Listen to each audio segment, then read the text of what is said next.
everyone, it's Carrie from Carrie's Wreath Creations. I am here today to show you how to make a flower style wreath, and I do have a new petal technique to show you. So I have a lot of my wreath already done. It does take a bit of time to put together, so I wanted to have some prep work done. We do have some petals to fill in and make together, so you'll see how to fold the petals and how to put them onto the board. I'm going to put this aside for now. Let's talk first about the materials you're going to need. So we are going to be utilizing a Unique in the Creek small wreath board, okay? I will show you how to load this. I know I already have a wreath started, but I have a blank board here to show you how you load it and what we're going to be using in terms of the rows and the holes. But this is a small Unique in the Creek wreath board. You can check the description box below for my affiliate link to purchase these directly from Unique in the Creek. We're also going to be using 3 colors of poly burlap. I'm going to be using this brown color. It is called chocolate. Okay, so it's chocolate brown poly burlap. This is the label that came with it. Comes in a 10-yard roll. I'm also going to be using this smoke blue color. Okay, smoke blue. And then I'm also going to be using cream. So all of the material comes in a roll like this, 10 by 10 yards. And I did cut everything into 10-inch pieces. So it comes in a roll like this, and I cut it up myself into the 10-inch pieces, and I did use a wood burning tool, which helps cut down on the fray. Although with this particular petal, you do not see the cut edges, so you don't have to worry too much about the fray. You can certainly do any other color combination that you want, but we're going to do those 3 colors. I also have a center that I already made myself. So this is a 4-inch half of a 4-inch diameter styrofoam ball, and I just glued some dark brown corded rope to it. I did purchase the rope from an Etsy shop, and then the styrofoam balls, I get those from Amazon. I've already prepped it and got my pipe cleaner attached to the back, so this will be our flower center. I do have additional videos if you're interested in learning how to make these. I have some videos that show you how to make all different kinds of flower centers, but if you're interested in one that uses cording, I will include the link to that in the description box below. You're also going to need zip ties. I use 6-inch zip ties. I buy them in packs of 1,000 from Amazon. You need a good pair of scissors, and you are going to need something to cut your zip ties with. I use this zip tie gun, which tightens them and clips them at the same time. I do have an Amazon affiliate shop, which is where you would be able to find the zip tie gun, the zip ties, scissors, cutting board, all kinds of other materials that I use, and supplies. I have an Amazon affiliate shop for that, which you can find in the description box below. So let's start off by talking about what we're going to be doing on the board, and then we'll talk about the petals. So if you're new to Unique in the Creek, the board is designed, this is again a small board. They come in different sizes and different shapes and things like that, but this is the small flower board. This is the top here, and the reason I know that's the top is because I see the number 1, and these 2 holes right here are actually what you can use to put your hanger, however you're going to hang your wreath. But this is row 1, 2, 3, and 4. They're labeled, and you see that the holes are in pairs for the most part, except on row 2, there is like a spare hole here that is between the 2 pairs. Okay, so what we're going to be doing for this wreath, and here's where you will want to jot down the number of petals of each color if you want to follow this exact design. We're going to be using row 2, which is going to require 24 petals, and I'm using the dark brown. On row 3, we're going to need 16 petals, and that is what I'm going to be doing the smoke blue. And on row 4, you're going to need 8 petals, and I'm going to be using the cream. So it's 24, 16, and 8. That's a total of 48 petals. The completed size of this wreath is 19 inches. It's a little bit on the smaller side. If you wanted to utilize row 1 and make it bigger, you could. You would need 32 extra petals. That's a lot of work and a lot of material, so make sure you're 100% committed before you decide you're going to make a wreath that big, because making 48 petals is a lot of material and time, and adding 32 more onto that is even more. So just be aware. So when you load the board, I typically turn it over and load it from the back, but I'll just show you from the front to make it easy. So for row 2, when you take your zip tie, you want it to be facing up towards the ceiling. Up towards the ceiling, and I'm turning it towards myself. I should say that's the flat part that's up towards the ceiling. And you feed it down one hole and up through the other on our paired set of holes. And like I said, you can tell I usually load these from the back because I'm struggling. Row 2, so I'm right at the number 2, okay? And then I just fasten them until I hear a clip a few times, and this is what we call preloading the board. Now on row 2, I need to use every pair of holes and every set of shared holes. So a shared hole would be when a hole has more than one zip tie going through it. So this number 2 is my pair, but I also need to put one between this single hole and the one where I just left off. So again, with your zip tie, the flat end up towards the ceiling, and then I'm just tipping it towards myself, putting it down one hole and up the other.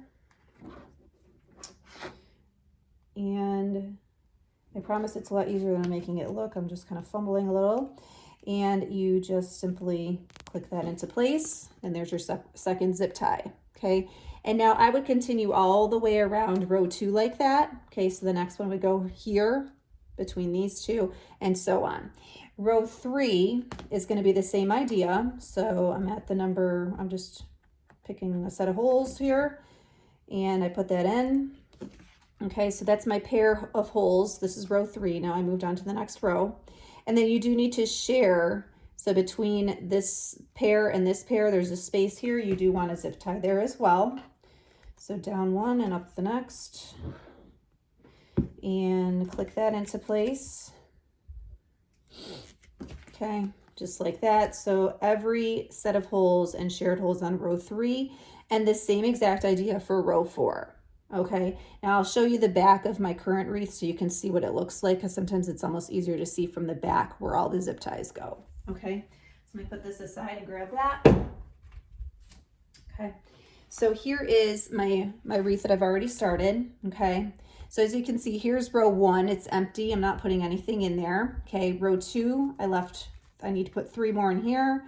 Row 3, I need to put 3 more in, and row 4, I need 2 more. So on the back, okay, so almost when you share holes like this, you should see zip ties all the way around. So this is row 2, row 3, and row 4. So once again, it's 24 petals, 16 petals, 8 petals, okay?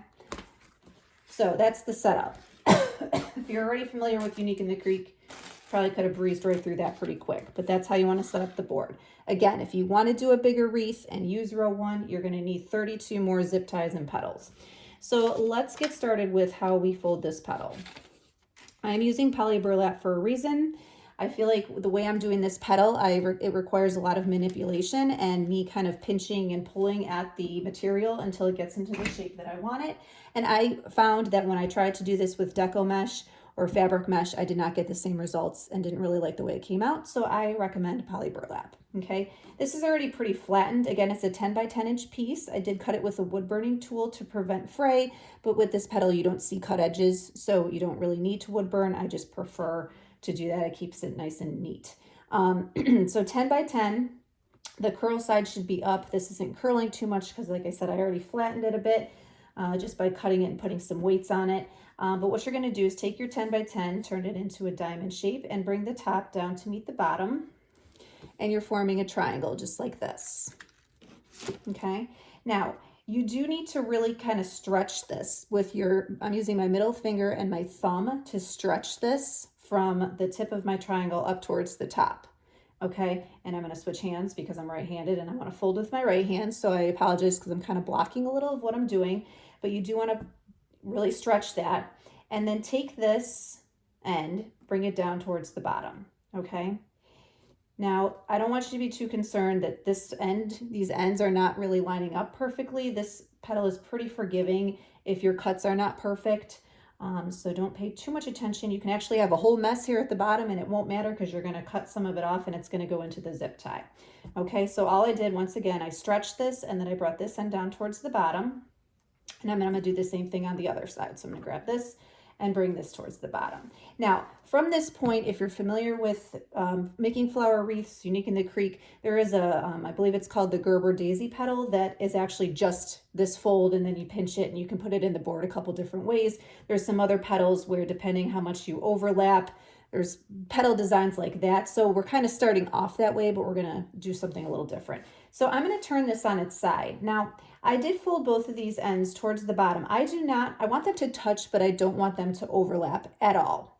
I do want this end here to be very pointy, and that's just personal preference and how I got the particular look for this petal. So what I'm doing is I am really pinching this hard and pulling at it until I like the way this looks, okay? And again, these are just touching, and then just maybe like, I don't know, how much is that? Like, not even 2 inches from the top is where it kind of starts to open up a little bit. So I'm really pinching and pulling this because I want this to stay almost completely closed, okay? It's really only about my pinky width of how much it's opened at this end, okay? And then now the next thing I'm going to do, if you're again familiar with petals, I'm kind of doing a cone petal type of fold to finish this off. So a cone petal has like this nice little curl to it, which you can see on some of these petals, and I'm going to kind of do that here. So I'm going to take this end right here, okay? I'm going to fold it about halfway, just like this, and then fold it again. So it's almost kind of like a rolling technique, but I'm doing like 2 folds just to make sure I got the same amount of material when I'm grabbing it. And then here, same thing. So fold about halfway and then fold the rest of the way, okay? So you get something that looks like this, okay? Now I'm really wanting to make sure that this petal is shaped the way I want it to look before I put it in the board, okay? So I'm making sure I like the way the end looks and where it starts to kind of open, and these are not overlapping at all. They're just touching. These parts are just touching and not overlapping. And so I have this, okay? Now, this end here, I'm cutting it. And the reason being, if I put it in the board the way it is now, it's going to interfere with the other rows. So I do need to cut this off. Now, if you look at where I'm going to cut it, it's going to be right where these kind of like curve in right there. So I'm going to cut this whole part off. Okay, so I'm going to turn and do that with my scissors over the garbage can. Okay, so now I have this. I have not moved where I was pinching. I just cut that off. Okay, and then this is a brown one, so it's going to go into row 2. I'm going to give it a pinch at the bottom here and put it into my board. Okay. Making sure I got a zip tie in the way. There we go. Okay, and just about a fingertip width. Okay, tighten that up. And so these petals really they lay like right next to each other on the board. Okay, there's not any real overlap. They just lay right next to each other. And then I take my zip tie gun and go ahead and clip that off. Okay, we'll do that again. I have most of the rest of the petals pre-made, but I want to show you a couple of examples. Okay, so we start with our 10 by 10, turn it into a diamond shape, bring it down into a triangle. Okay, give this a good stretch. Okay, I feel like deco mesh and fabric mesh don't do this much stretching, and you do a lot of kind of tugging at the end of these too, that you just don't really get the nice formation with other types of mesh. Okay, so now we're going to pretend like it's almost just like the Gerber daisy petal. We take this and bring this down towards the bottom, just like this. Same thing on the other side. Okay, again, you don't have to worry, like I'll show you again, it doesn't work, don't worry about this lining up exactly, because once you fold it, all that's getting hidden. Okay, so you have this, and then this is where I really work with my mesh to make sure I like the way the end looks. So I'm giving this a pinch and a tug, making sure that these are touching but not overlapping, and that I like where this kind of starts to open up towards the end. So my petals all have some sort of consistency. I said about 2 inches on the last one, and that's about correct on this one as well. Okay, then take this, fold it down once, about halfway, and then fold it again towards the center. Okay, just like that. And then same thing here, fold that end about halfway, and then the rest of the way. Okay, so I pick it up, make sure I like the way this looks. Okay, I'm just pinching it like this, and then I'm going to cut right here. Okay, so kind of just getting rid of all this where this is like open here. I'm just chopping it off right there. Okay, just like this, and then pinch it on the end and right into the board. Got a fingertip width right there into the board and clip. Okay, get the last brown one in. I've already made it. Let it clip together so we can just put that one right in. And get that one in there. Okay, that clipped off. And that is the end of our row 2, which is our chocolate brown color. So now we just need to add 3 of this smoke blue. So I do need to make some more petals. Hopefully this isn't getting too repetitious, but sometimes you like to see it more than once. Again, curl side up, diamond shape, fold it into a triangle, give it a good stretch. Take this end down towards the bottom, fold it in right along the center there. Same thing over here. Okay, now a lot of times when I get to this point, I don't like the way this looks at all. So that's why I'm turning it to its side so I can really hold it with one hand and pull with the other. Okay, get that the way I like it. All right, and then take this end, fold in halfway, and then the rest of the way. Same thing here, fold in halfway, and then the rest of the way. Okay, so that looks pretty good. Hold that there. I'm going to cut just like that. And then that goes right into the board. Okay, just like this. All right. And I need to make one more petal, and then the rest are already made, so we'll be able to finish this off fairly quickly. Okay. So again, diamond shape, fold it into a triangle, give it a nice stretch. Okay. And then fold these ends in.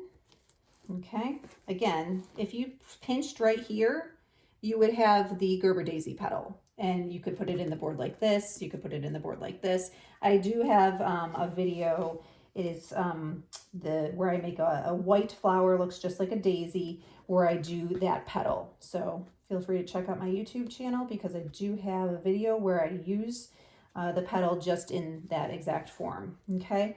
So now I give this a pinch and a tug, so I like the way this end looks here. And then I'm doing kind of a cone petal technique, which I do have a video, maybe even more than one, on how to do the cone petal.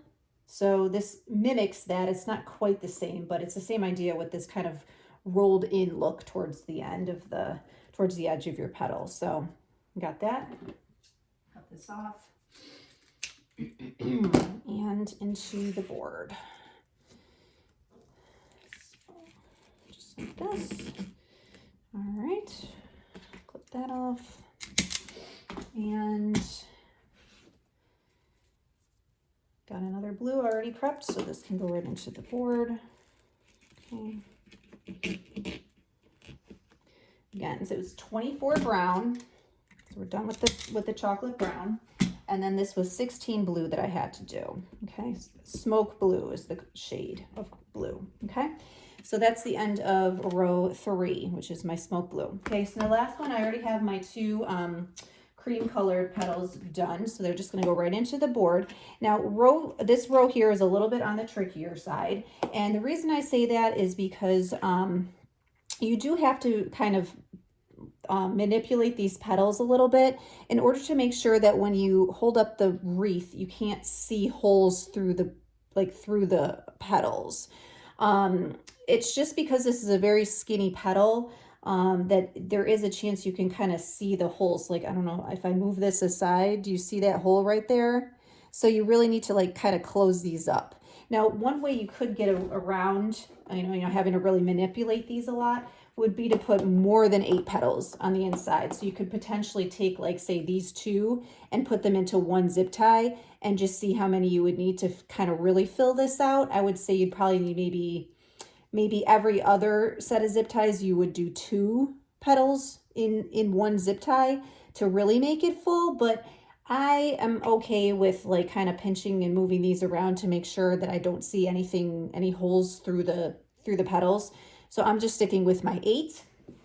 I will also say, if you work with poly burlap, you know that sometimes you get rolls that are just not quite the same sometimes the texture is just not the same. And this cream is very soft compared to the brown, and the blue was kind of the toughest texture. Like kind of thickest and stiffest, and this is definitely the softest, which made it a little bit more challenging to fold the petals and really get that point the way I wanted them.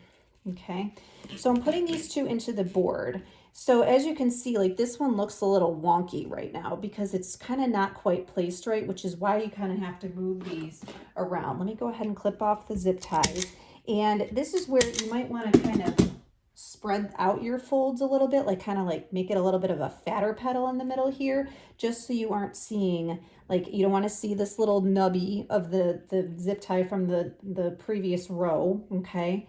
So you can kind of just open these up a tad and just kind of pinch, again, I'm pinching like this rolled part together to really like appropriately space these out so I don't have anything crazy looking going on, okay? Don't want to see the board through, okay? And you can do a little test of that by holding this up. Now, once it's against a door, you're not gonna, you know, whatever it's going to be dark behind it, not light shining through like it is now. These holes right here in the middle, I'm not worried about because I'm going to put a center on, but I don't really see anything else through. So we did a pretty good job of covering that up. Okay, you could even maybe experiment with putting a little tiny dab of glue in between your petals to really hold them in place. So that way there's no chance that you're going to see anything through. And then I'm going to take my center and just feed that right through. Just any set of opposite holes is fine. Okay. And then I'm going to turn it over and give this a couple of twists till it's nice and tight. Okay, so I just went through an opposite set of holes in the middle there. And then my usual way of finishing this off is I feed it through a zip tie and then I kind of tuck it under itself, just like this. Same thing over here. Okay, tuck that under itself. Okay, looking good. And then final step, I need to add a hanger. So I just use fish line for my hangers.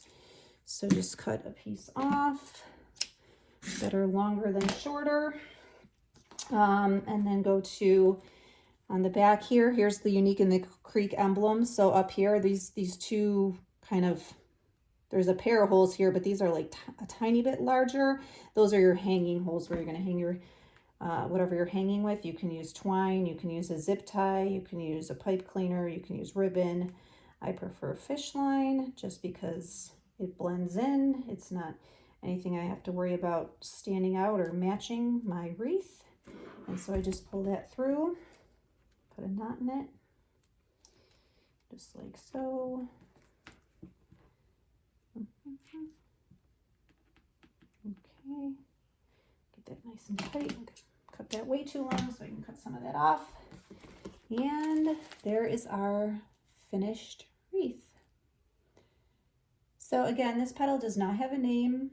I came up with it sort of on my own. If there is someone out there that has already claimed that, then I apologize for not giving you credit, but I have not seen anyone do this petal before. If I choose to name it, it'll probably be called the Charlotte petal, but again, not ready to take that step yet, but I'll just put that out there. And that's all. So please be sure to check out the description box below, which will show you all of my social media links. I am on Facebook, Instagram, TikTok, and Pinterest. On my YouTube channel, you're obviously watching something on it right now, but you can check out all of my other flower making wreath tutorial videos, how to make centers. I have videos that just show you how to do petals without doing the whole wreath.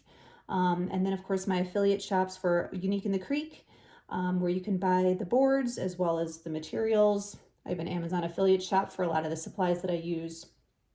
And yeah, that's all. Thanks for watching today. I hope this was helpful and see you again next time. Thanks. Bye.